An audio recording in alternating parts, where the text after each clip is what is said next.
So today we're going to do a somewhat different video. It's a kind of chat in the dark, and all I really have any kind of light that's on me is coming from the computer screen because I'm using my webcam, and you can see my vision board behind me that has all the lights in it, and then I have a kind of picture box that's beside it that also has lights in it, and it says create your own happiness. But if you're new to my channel, welcome. My name is Cassie and this is On the Fritz, and I did skip Thursday just because I needed somewhat of a break, and I'm trying to get to where I'm going to be a batch recording so that I don't have to record every single week or every single day. But yeah, so today's video is going to be an idea that I saw. It's actually a couple of different ideas. The first one is disorientation that you get with visual impairment. And this is just from my personal experience. This does not mean that everybody who's visually impaired or even blind has disorientation. Like I said, this is just my personal experience. And I thought about it because I think it was Molly Burke. She did a video the other day, and I was going through her comments just reading what everybody was saying, and somebody asked her about getting disoriented in the dark or getting disoriented when she's sleeping or dreaming, and I thought that was kind of interesting. And so I thought about how I get disoriented just being in big like open places like the mall and the movie theater and restaurants and all that, different kind of places like that. And then the second one I was going to talk about was going to be accessibility, in particular trendy accessibility. And this is from an article that I saw the other day that was on Apple News, and it talked about trendy accessibility and how most places and just businesses in general are equipped or have accessibility available to people with physical disabilities, for example, people who are in wheelchairs. And that is amazing. I love that they have that. That is definitely something that they should have. But the article also talked about how most places, I know there's some places out there, but most places don't have an accessibility quotations for people who are visually impaired or blind. And a lot of places like restaurants and movie theaters, all of their menus are behind their staff, at the counters and everything, and so it's definitely hard for visually impaired or blind people to even read the menu that's behind them. And a lot of places do not offer braille menus or large print menus. Some places do, but there's definitely not a lot of them around.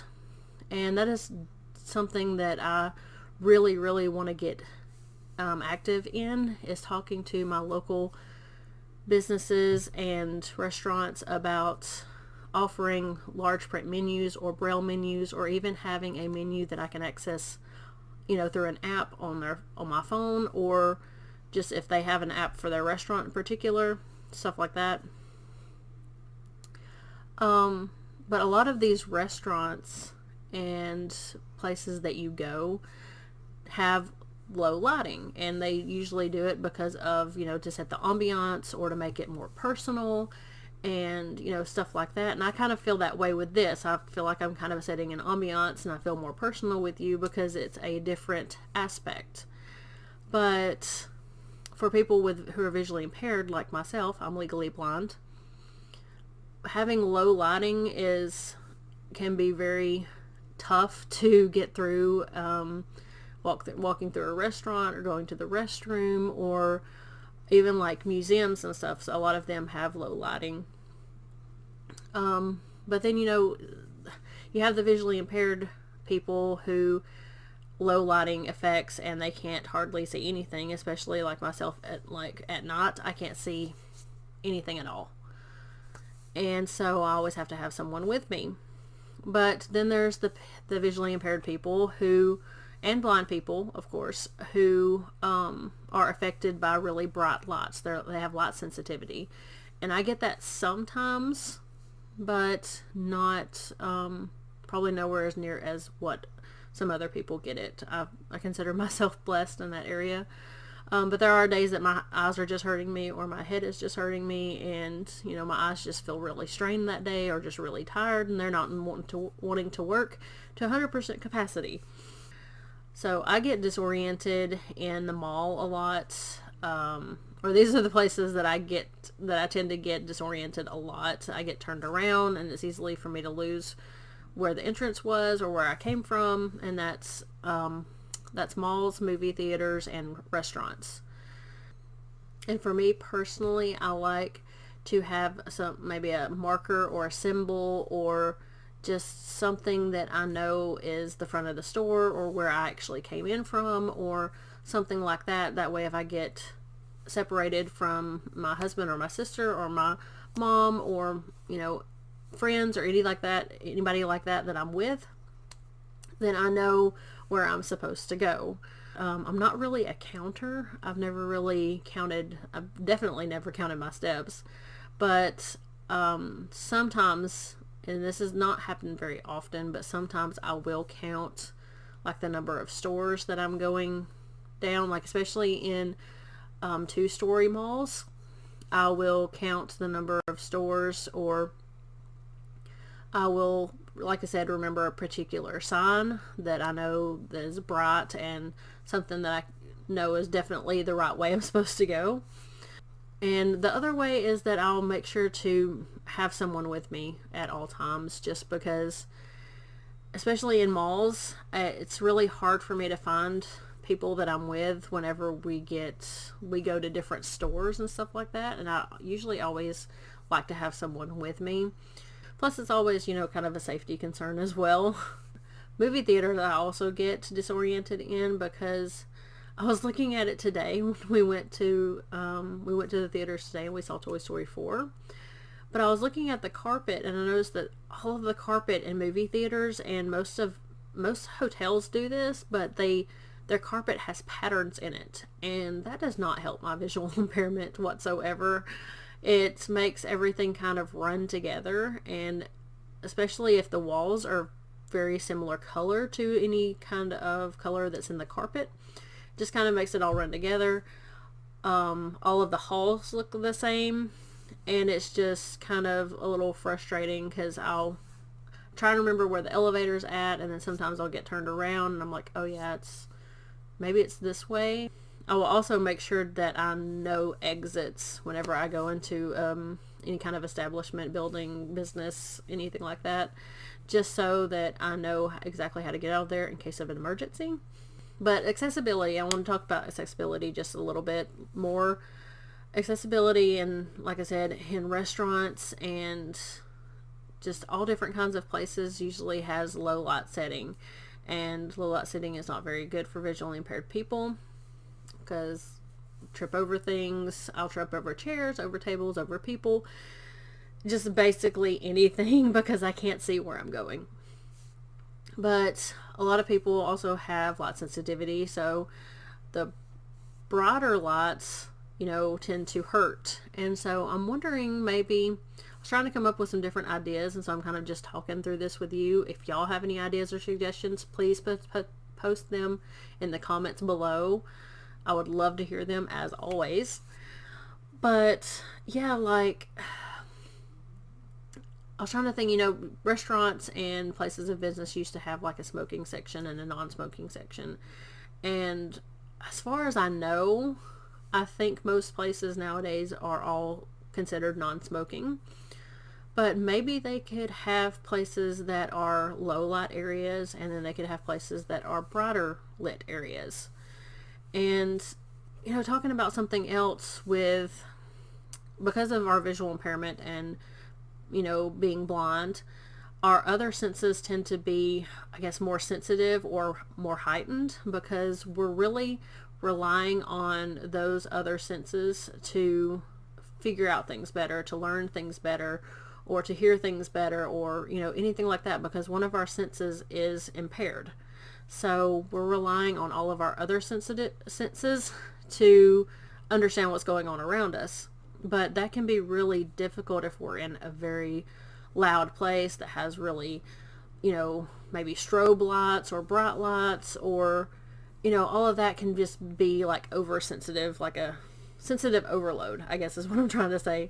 You know, and maybe that's the reason that a lot of these areas and businesses and stuff aren't really accessible for people who are visually impaired or blind, because, I mean, the menus they can definitely work on, of course, but maybe nobody has really understood how to make an area, not really an area, but a public business work for a visually impaired or blind person, is because nobody really, maybe it's too difficult to understand, or maybe, you know, we don't understand ourselves, or maybe the business doesn't understand, or maybe it's just too difficult to make it work. Because like I said, maybe they could do a low light in a brighter lit area, but then you'd have to worry about you know, all the people that are coming in there, because that's also going to add be an addition for the noise. And then they might have to have like 4 different places. Like maybe they would have a low lit area and a brighter lit area that's really kind of quieter, and then they could have a lower lit area and a brighter area that is a bit louder or something. I don't know. I'm just kind of talking through this, like I said, and if y'all have any ideas, please let me know. Please post them below. I also wanted to let you know that I did not want this to be considered like a rant. I'm using quotations a lot today. But I really didn't want this to be a rant. I really just wanted to be able to talk to you guys about it, and maybe see if we can come up with some ideas, or maybe y'all could give me some ideas about, you know, maybe different businesses do things differently in areas that you live, or you've run into, you know, a business or something like that. I would definitely love to hear about that. So please put that in the comments below too. And I also wanted to say that an accessibility that I love is the movie theaters having the accessibility devices. It's kind of a voiceover of the movie. So if you're blind or visually impaired and you don't know exactly what's going on the screen, they tell you everything that's happening in the movie. And so that's really awesome, and that's definitely something that I've been wanting to try. I do have a lot of usable vision still left. And so, like I said, it's something I've never tried, but it's something I've been wanting to try, and I definitely want to try it with a movie that I've already seen, so that I can compare each of them, and definitely be able to tell if it's something that I would really consider using in the future. But another thing that I really loved about the movie theaters, and I noticed today whenever we went, is that when we bought our tickets, the guy who was running the cash register, he said, okay, you're going to be in the second theater on the left. That was very helpful. I really enjoyed that, because I can't read the signs that are above the theater doors, so I can't tell what's playing in that particular theater room, or what time it says, or anything like that. And so, because it's not close enough, I can't get close enough to be able to see what it says. So but that was very helpful, and I really appreciate that they do that. And this is at AMC, so I'm not sure if other theaters do that as well, but that's definitely something I wanted to mention. And, you know, maybe if other theaters don't do it, maybe it's something they could incorporate. But yeah, if y'all enjoyed this video, please be sure to give it a thumbs up, and make sure to hit that subscribe button and bell notification so you can get notified whenever I post a new video. I guess I will talk to you guys in the next video. So please be sure to have a positive mind, positive vibes, and positive life. Bye, y'all.